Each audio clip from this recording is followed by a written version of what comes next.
টকঝাল মিষ্টি এরকম একটা টমেটো আচার আমি আজকে রেসিপি নিয়ে চলে এলাম।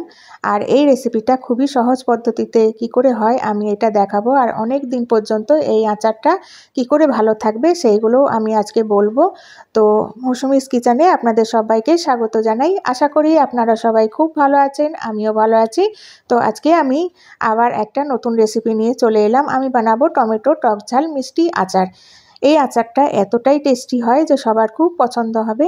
তো পুরো ভিডিওটা দেখতে থাকুন বন্ধুরা। আর যদি কিছু ভালো লাগে তাহলে লাইক শেয়ার করতে ভুলবেন না। আর নতুন বন্ধুরা প্লিজ সাবস্ক্রাইব করে দেবেন। তো চলুন রেসিপিটা শুরু করা যাক। আমি এখানে 4টে বড় টমেটো নিয়ে নিয়েছি। টমেটোটাকে ভালো করে ধুয়ে জলটা মুছে নিতে হবে, একটুও যাতে জল না থাকে। তো আপনারা চাইলে আরও টমেটো নিতে পারেন, ছোট টমেটো হলে আরও 2-3টে টমেটো নিয়ে নিতে পারেন। আমার আজকে বড় টমেটো ছিল বলে আমি 4টে টমেটো নিয়ে নিয়েছি। আর নেয়ার পর এটাকে ভালো করে ধুয়ে একদম মুছে পরিষ্কার করে নেওয়ার পর এটাকে বানাবো। তো এইভাবে টুকরো টুকরো করে টমেটোগুলোকে কেটে নিচ্ছি। তো টমেটো চাটনি তো আমরা বানিয়ে খাই অনেকেই, প্রত্যেক দিনই আমাদের বাড়িতে চাটনি হয়ে থাকে। আর এইভাবে যখন কিছু পাওয়া যায় না তখন টমেটো চাটনি আমরা বানিয়ে খেয়ে থাকি। কিন্তু যারা টমেটো খেতে ভালোবাসে না, টমেটো চাটনি খেতে ভালোবাসে না, তারাও একদম চেটেপুটে খাবে এই আচারটা, এতটাই টেস্টি হয়। তো সব টমেটোগুলো আমি কেটে নেওয়ার পর একটা বাটির মধ্যে নিয়ে নিলাম। আর প্রথমে আমি একটা মশলা তৈরি করে নেব। তো কড়াইয়ের মধ্যে দিয়ে দিলাম 2টো শুকনো লঙ্কা, আস্ত জিরে, আস্ত ধনে আর 5 ফোড়ন দিয়ে দিলাম। দিয়ে এবার এটাকে নাড়াচাড়া করতে থাকবো। তো করতে করতে এটাকে একটু হালকা ভেজে নিতে হবে। মশলাটা যখন ভাজা হয়ে যাবে তখন এটা একটা প্লেটের মধ্যে ঢেলে রেখে দেবো। ঠান্ডা হয়ে যাওয়ার পর এটাকে একটা পাউডার বানিয়ে নিতে হবে। তো এটা ভাজা হয়ে গেল, এবার আমি ঢেলে রেখে দিলাম। এবার ওই কড়াইয়ের মধ্যে দিয়ে দিলাম 2 চামচ সর্ষের তেল। তেলটা গরম হয়ে যাওয়ার পর এর মধ্যে দিয়ে দেবো একটা শুকনো লঙ্কা আর 1 চামচ দিয়ে দেবো 5 ফোড়ন। তো যে কোনো আচারের মধ্যে 5 ফোড়নটা দিলে সুন্দর গন্ধ হয় আচারের মধ্যে। তো যে কোনো আচারে এই 5 ফোড়নটাই দেওয়ার চেষ্টা করবেন বন্ধুরা। 5 ফোড়নটা দিলে আচারের টেস্টটা খুব সুন্দর আসে আর গন্ধটাও সুন্দর হয়। 5 ফোড়নটা দেওয়ার পর ফোড়নটা যখন হয়ে গেল এর মধ্যে দিয়ে দিলাম টমেটোগুলো।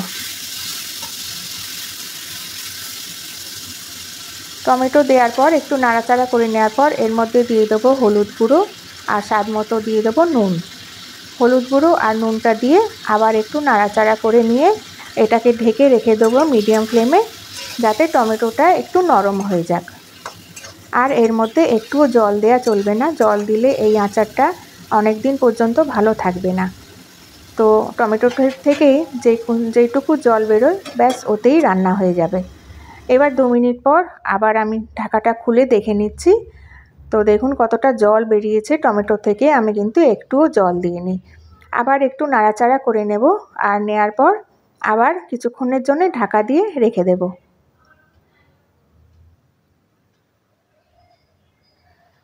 তারপরে আমি 2 মিনিট পর আবার ঢাকাটা খুলে দেখে নিচ্ছি। তো দেখুন টমেটোটা একদম নরম হয়ে এসছে আর জলটাও শুকিয়ে গেছে। এবার এর মধ্যে দিয়ে দেবো চিনি। তো আপনারা যেরকম মিষ্টি পছন্দ করেন চিনি দিয়ে দেবেন। আমি 4টে টমেটোর জন্য ছোটো বাটি 1 বাটি চিনি দিলাম। চিনিটা দেওয়ার পর দেখুন আচারের কালারটা কত সুন্দর এসছে। তো একটুখানি বাটিতে চিনি ছিল, ওইটাও আমি দিয়ে দিলাম এর মধ্যে। দেওয়ার পর আবার একটু ভালোভাবে নাড়াচাড়া করে নেব। তো দেখুন কতটা সুন্দর হয়েছে কালারটা। এর মধ্যে দিয়ে দেবো 2 চামচ লেবুর রস। তো লেবুর রসটা দিলে একটু টক টক ঝাল ঝাল মিষ্টি মিষ্টি হবে, এই আচারটা দারুণ লাগে খেতে। তো লেবুর রসটা দেওয়ার পর আবার একটু ভালোভাবে আমি নাড়াচাড়া করে নিচ্ছি। এবার জলটা একটু শুকিয়ে নিতে হবে। তো দেখুন আর আমি ঢাকা দেব না, ঢাকা না দিয়েই জলটা শুকিয়ে নিতে হবে। তো দেখুন একদম জলটা শুকিয়ে এসছে। এবার আমি হাতে করে নিয়ে একটুখানি দেখে নেব, আঙুলের মধ্যে নিয়ে একটু চ্যাটচ্যাটে ভাব যখন হয়ে আসবে তখন এই আচারটা একদম রেডি হয়ে যাবে। তো একটু চ্যাটচ্যাটের মতো হয়ে এসছে। তো আচারটা আমার রেডি হয়ে গেছে। আচারটার মধ্যে দিয়ে দেবো মশলা। তো যেই মশলাটা আমি ভেজে রেখেছিলাম ওই মশলাটা গুঁড়ো করে এর মধ্যে দিয়ে দিলাম। দেওয়ার পর আবার একটু নাড়াচাড়া করে নেব। আর এই আচারটা অনেক দিন পর্যন্ত যাতে ভালো থাকে আমি এর মধ্যে 1 চামচ দিয়ে দিলাম ভিনিগার। তো ভিনিগারটা দিলে এই আচারটা অনেক দিন পর্যন্ত ভালো থাকে। যে কোনো আচারে ভিনিগার দিলে এই আচারটা অনেক দিন পর্যন্ত ভালো থাকে, নষ্ট হয় না। তো দেখুন আমার এই আচারটা একদম রেডি হয়ে গেছে, টমেটো টক ঝাল মিষ্টি আচার। এবার আমি বাটির মধ্যে ঢেলে দেখাচ্ছি আপনাদের যে দেখুন কতটা সুন্দর হয়েছে দেখতে আর কতটা টেস্টি হয়েছে। তো অনেকে টমেটোর চাটনি খেতে ভালোবাসে না, তাদেরকে এইভাবে বানিয়ে খাওয়াবেন, তারা একদম চেটেপুটে খাবে। তো যেদিন আমি বানিয়েছিলাম, তো দেখুন আমার ছেলেও কিন্তু টমেটো চাটনি বা আচার যাই হোক খেতে ভালোবাসে না। তো আমি একটুখানি বললাম যে খেয়ে দেখ কতটা সুন্দর হয়েছে। তো একটুখানি বলল দাও, দেওয়ার পর ব্যাস এত ভালো লাগলো ওর, পরে আবার চাইতে লাগলো যে হ্যাঁ আরেকটু দাও। তো ব্যাস দেখুন আমার এই টক ঝাল মিষ্টি টমেটোর আচারটা একদম রেডি হয়ে গেছে। আপনাদের কেমন লাগলো আমাকে কমেন্টস করে জানাবেন। আপনারা সবাই ভালো থাকবেন, সুস্থ থাকবেন।